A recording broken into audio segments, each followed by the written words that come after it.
Magandang araw mga ka-Fish and Town. Ito po si Silito Mendoza, isang dalagista. 2015 nung nag-start ako sa snakehead fishing.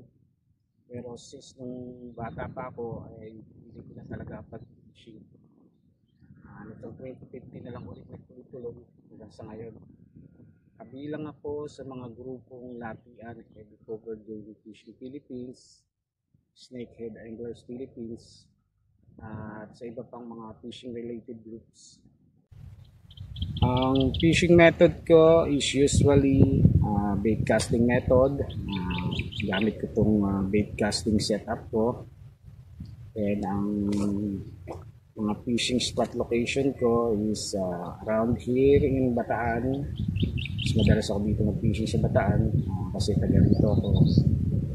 Pero dati nakarating din ako ng Pampanga, Nueva Ecija, pati na rin sa Tarlac.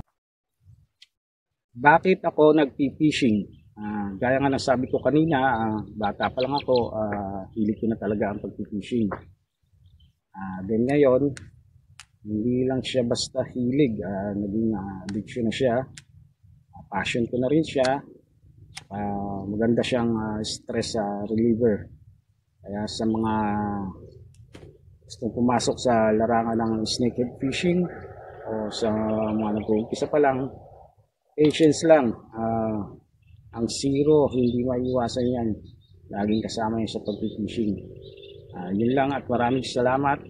Fish on and tight lines.